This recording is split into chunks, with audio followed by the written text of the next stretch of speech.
Hello everyone, MFPallytime here. Welcome back to the A through Z playthrough. In today's video, we are taking a look at Tracer, the first Overwatch character to arrive in the Nexus. If you pre-ordered, I think it was the digital copy of Overwatch when that was coming out, you got Tracer for free over here.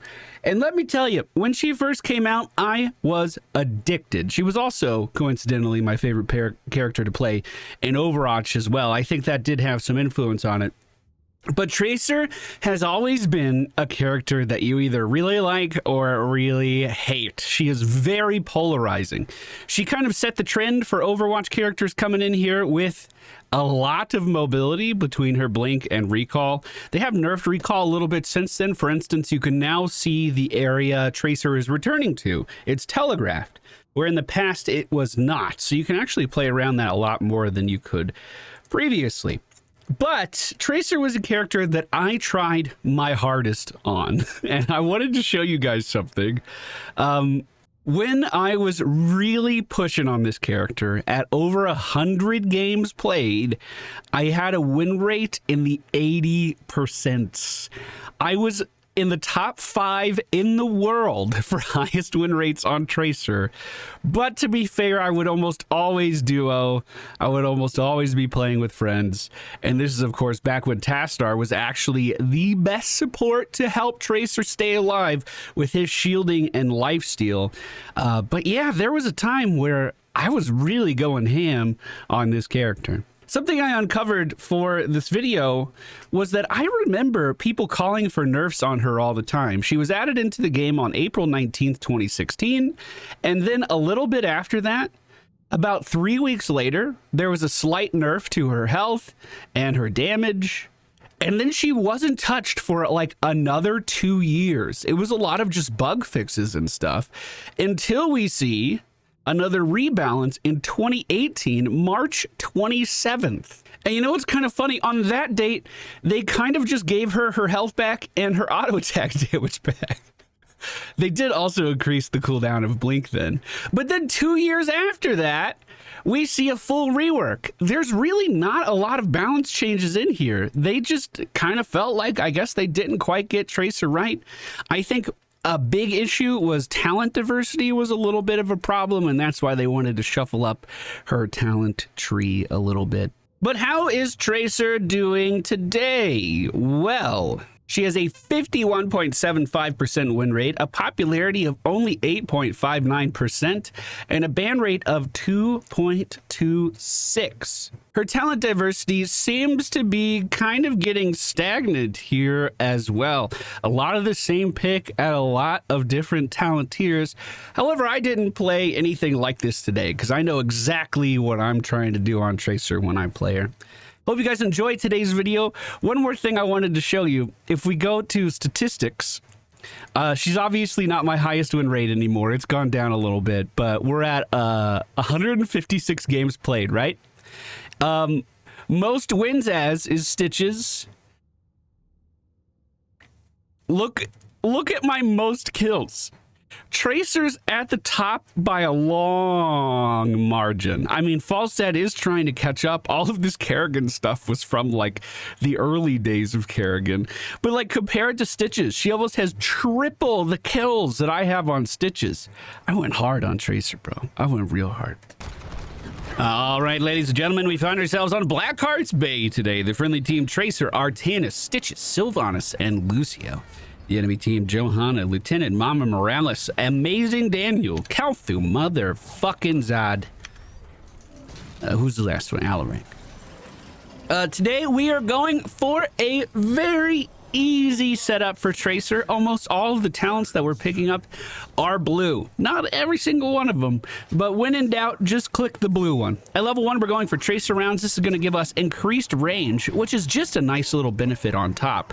What I'm really taking it for is the revealing of enemies. When I was practicing Tracer many years ago, one of the biggest hiccups I ran into was when an enemy would simply walk into a bush and break my line of sight on them, so I could not continue attacking. This completely alleviates that problem. We can attack anyone we want to. Oh shit. Okay, I got a little worried there. Got a little worried he was going to go for the silence right there, but he didn't do it. So this simply reveals an area around anyone that we are targeting and lets us continue to auto-attack them no matter where they go. It's not necessarily required for stealth units because there's no stealth units on the enemy team. It simply allows me to keep up the pressure. Tracer's one of the few characters in the game that starts with their ultimate ability. It simply has to be charged first. That was the bomb that we just threw out on Alarak there. I don't want to get dunked, so we're not going to go to the sippy cup. We're going to just recall right up here. We charge this simply by doing damage, maybe even taking damage. I don't remember. But one of the best ways to charge it is simply using your W ability. This is called melee. It should be called pistol whip. This has always been something that I've been so passionate about this. It has the wrong name. It's not too late. We can change it. It's only a text file. We can do it.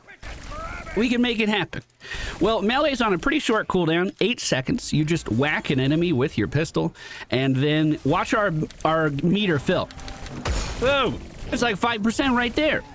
So as long as we can use this off cooldown, we can actually roam around the map a little bit like we just did, help out with mercenary camps, and then immediately run in and try to get a little bit of a gank going. Now, am I going to kill either of these targets at this level? No, probably not. But we could still pressure them back in lane just a little bit. Tracer's Q ability has 3 charges. This is our blink. It allows us to teleport a short distance, and then that's it. That's the whole thing. We just move a little bit. It has 3 charges, so we can use it quite a lot to maneuver around the battlefield. And it allows us to stick to enemies really, really well, like that Azmodan there. If we can get in front of him, we could have body blocked him there and kept him inside of our range a little bit longer. But that's a-okay that we didn't do it. Kel'Thuzad getting pulled out, tries to go for the root, but he is taken down, and that coin is ready for our team to pick up. Now the enemy is actually all rotating down this single walkway. We're going to focus most of our damage on Mama Morales over here. At level 4, we did pick up a Leeching Rounds upgrade. Tracer previously did not have healing by default. We do now. But Leeching Rounds just makes the healing a little bit better. Good swap on Morals. Let's hit her with our Bomb Chaser into tower and secure that kill, and then just zip back out to safety. If Johanna wants to continue auto-attacking us, we can certainly do that. Nice silence there, though, right under the tower by Alarak. Cuts me down, and he takes 3 out of my 4 coins. I really, truthfully, did not think he was going to land that. I was feeling a little bit too confident. But that's okay. We'll be back up in just 3 seconds. We're coming up on level 7 pretty quick. I prefer Sleight of Hand. These talents have always been here, but I believe they were at a later tier previously. With Tracer's rework, it was kind of jumbled around a little bit. The enemy team does have enough to turn in, so I'm just going to be here to poke. Not that I could really stop them if they wanted to. Just saw Morals in the bottom lane. Looks like they're rotating with Johanna. These guys still kind of staying in a death ball. Going for that bottom camp right now. Actually circling around on our Artanis. I can't really go in on that. But, I mean, Kel'Thuzad can't really clear that camp at this stage of the game right now either way. So that's not too much of a priority for us to push in there. We can just clear the wave, make this look good. The enemy team did turn in, and Johanna is continuing to chase me. Looks like she is stopping now. We're going to go up and help our Lucio get this. Alarak has seen us. We do not have our charge just yet. We do not have our ult just yet. I hope Lucio can get away. It looks like he is. This is suddenly turning into... Whoa, look at that chain! This is suddenly turning into a fight that isn't looking too good for us. But I could just sit here and poke. If they move up, they'll get hit with our pistols. Looks like Sitches is starting to rotate down. We might be able to push these guys out of here with his help. I need to focus my damage a little bit more on Morales and a little bit less on everyone else. That pulse bomb does miss. The chains from Kel'Thuzad continuing to miss as well. Looks like Alarak may have backed up here. He did, going for the turn-in. We're going to become untargetable for a quick second. Melee on Kel'Thuzad. He's looking pretty low. Still being healed up by Morales, though. She is out healing my pistol damage. That was direct damage. Stitch is chasing Alarak to the other side of the map. Hopefully he can cut these guys off as they are trying to escape. New chests have spawned. I do have my ultimate ready for Morales if we can get up there, but it looks like the chain of Kel'Thuzad is going to stop me. Now Alarak coming back in with that silence. We're taking a lot of damage, and I am going to be taken down again. At level 16, we can get a talent called Ricochet, which will make our lives a little bit easier in a situation like this. We had pretty good uptime on all of our bullets, but all of our bullets hit a single target. When we hit 16, we can actually start to spread our damage around a little more, make it a little more AoE. There's a 60% chance every time we shoot that a bullet just ricochets to another target. This can really add up. It's just free damage. And if they are deathballing on top of Morales, which is what most teams are going to do, and that's what we've seen so far this game, then that can really add up quite a lot. The enemy team pushing back in. We do need to be concerned about the blinds of Johanna, but as of right now, no one's really punishing me for being on the back line. Let's hope that continues. Now, the friendly team did manage to turn in, and we're doing great on Siege. If you take a look at the map, the top structure and middle structure for the enemy team have all been taken down. We also hit level 10 before these guys as well. Normally, I would go for Quantum Spike, but I actually think I'm going to go Sticky Bomb this game. The reason for that, they don't have a super high health front line or anything that we really need that percentage damage to go up against. I mean, percentage damage is always nice. It always helps. Don't get me wrong. But with the Quantum Spike, I might be able to hit multiple enemies as they're grouped up around Lieutenant Morales. And if that's the case, we might be able to be a little bit more effective in these fights.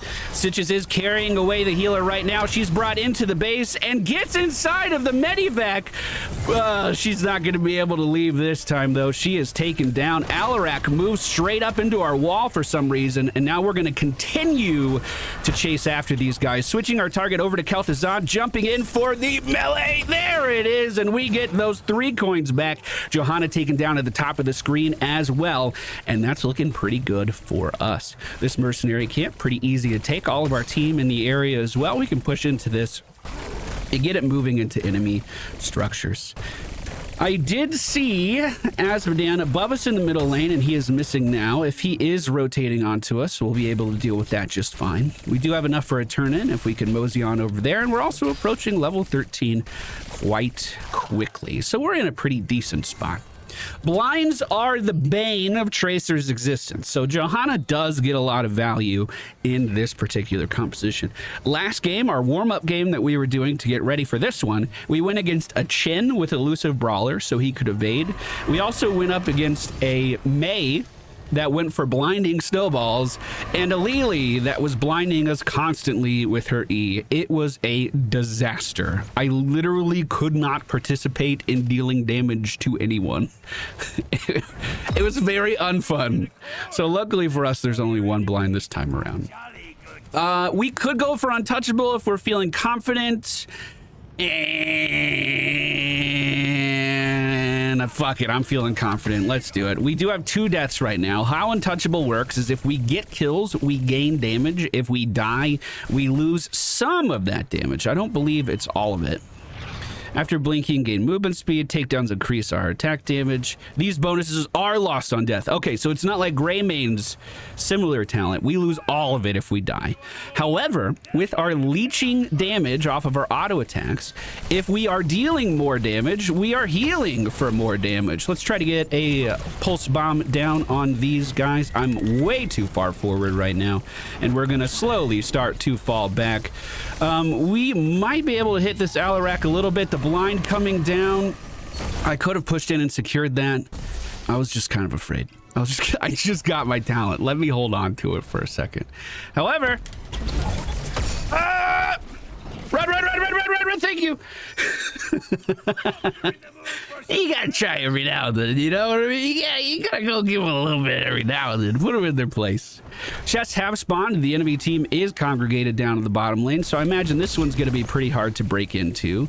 Mama Morales and Alarak sitting inside of that smoke. A great hook from Maddie, pulling Mama Morals into tower range. She's gonna get back in the medivac. We're gonna kill that medivac again, hopefully. Oh, you hate to see it. Friendly team definitely should have focused fired that. We do see Sylvanas jumping forward. Alarak in kind of a bad spot now. We have our ult. I'm going to hit him with it. Is it enough to take him down? Yes, it is. And now Mama Morales is slowed. So we pick up another kill. Johanna kind of being left to the wolves at this point, and we move in to take her down as well. Chests have spawned. The bottom one was claimed by the enemy team. This is why soaking's important, by the way. We're just winning on pure XP. And we have a lot of kills too. But if we have this talent tier advantage and we're fighting into them, we have everything to gain. It is so good. And we're pushing that advantage really, really well in this game. We are going to go for Ricochet at level 16. They do have blinds, which can stop it a little bit, but I'm not super worried about that. Like I said, Ricochet is just going to kind of spread out our auto attack damage a little bit more. Morales is phenomenal at healing single targets. If we can damage multiple targets, she may have a harder time keeping up with that. Everyone on the enemy team has respawned. We do not see them on the map currently. Take that back. We do see Johanna on the map currently. She is put inside the belly of the beast yet again. And we're going to hit her with a... We're going to miss the pulse bomb yet again as well. The ult does come out trying to stun us a little bit. And the blind does hit me. But she is so far out that she's simply not going to make it. And Lieutenant Morales fell for the oldest trick in the book, overextending to heal. Oh my God, Maddie, calm down, dude. Overextending to heal an ally that's already dead. You hate to see it if it's on your team. You love to see it if it's on the enemy team. Now, Kel'Thuzad is dead, so this shouldn't be interrupted. He could theoretically instant resurrection if he's been doing a good job about gathering his globes. After we turn these in, we just need to push the bottom lane. Whatever Azmodan's doing up there does not matter at all. He's killing a tier 1 structure. We're pushing a tier 2 structure. This is much, much, much better for us. We also have a massive amount of siege golems pushing in with us as well. Sylvanas has disabled the building. We can start to siege it down. The chain from Kel'Thuzad does catch her, but not the full combo. I'm being attacked by the building right now. Let's just take a step. Whoa, I'm about to take a lot of steps away. Oh yeah, let's take all the steps away. Now, luckily for us, the objective did kill that top building, and the remainder of the objective finished off that bottom keep. So the enemy team does not have very many defenses left at all. We are maxed out on our untouchable. We have a 25% damage increase right now, which is making us look pretty good. We've done 44,000 hero damage this game. Top of the game, but not by much. It's actually pretty close. And the rest of that objective did hit for 40% of the enemy team's core health. They are all alive and all missing from the map right now. Was there a drop ship? Yes, there was. So they're probably a boss. We can defend that no problem. They don't have enough coins for an objective, although they are getting close. They only need 2 more. They're likely going to gather those on the way down. But like I said, we can just defend this. No problem. Morals is pushing the bottom lane. Let's get out of that red spaghetti range and then go back into it. I think we're chilling, boys. I'm going to interrupt that just because I can. Good hook over the wall. Whoa! And I just noticed catapults on core just took another 40% of it down. Stopping this guy's hearth may have been the best decision I've done all day. And we're just going to continue to chase this because we know both of them are out of ways to kill us. Out of the red spaghetti, keep the pressure on Kel'Thuzad. That's 2 more coins for the friendly team. And then we move in to finish off Azmodan as well. Alarak coming in to fight us now. We don't need to cast spells to heal. We'll just stay out of his range. Hit him with a nice melee attack. And focus fire! Yes! Take them all down. Now we just run it in. We just core. Let's go win, team. Let's go win. Well deserved. Well played all around. Let's just beat up that building and call it a day. Dude, how many catapults are on core there to do another 40%? Damn. I wasn't watching the core health at all. Let's make sure we dodge out of some stuff here. All damage on the core, that's where it needs to be. The enemies don't matter. And that's gonna be G. Dude, Tracer Lucio's really fun. The speed boost helps out a ton. That's really fun. Hey! Tracer is such a special character to me. When I was trying my very, very hardest in this game, Tracer was the damage dealer that I was pushing to my absolute limits. And I don't play her as well as I used to, that's for sure. But she still brings such a big smile to my face every time. Really, really, really fun character. Talents we went for in today's video. If it's blue, pick it up. Tracer rounds at level 1, leeching rounds at level 4, sleight of hand at 7, sticky bomb. I normally go for the percentage based one, but like I said, I think we had some good value here with everyone clumping up so hard on Morales. Untouchable is a little out of the ordinary for me. Normally I would, what do I pick up here? Ricochet. No, that's not right. What do I pick up there? What do I get at level 13? Jumper gives us shields whenever we blink, so we can jump into the back line a little bit easier. We can be a little bit more sturdy. It's not a very big shield by any means, but it does help out a little bit. Ricochet is great. So is Bullet Spray. Actually gives you some pretty respectable lane clear on Tracer. Too bad you have to wait until level 16 to get it. And at level 20, I really enjoy Get Stuffed. It allows you to displace enemies, deal instantaneous damage as well. But it's hard to deny that Total Recall is really strong. And honestly, I think all of her 20s are pretty good. That's going to do it, guys. Thank you for watching. Hope you enjoyed. We'll be back again soon with a look at... Oh, I'm sorted by XP. That was weird. With a look at Tychus.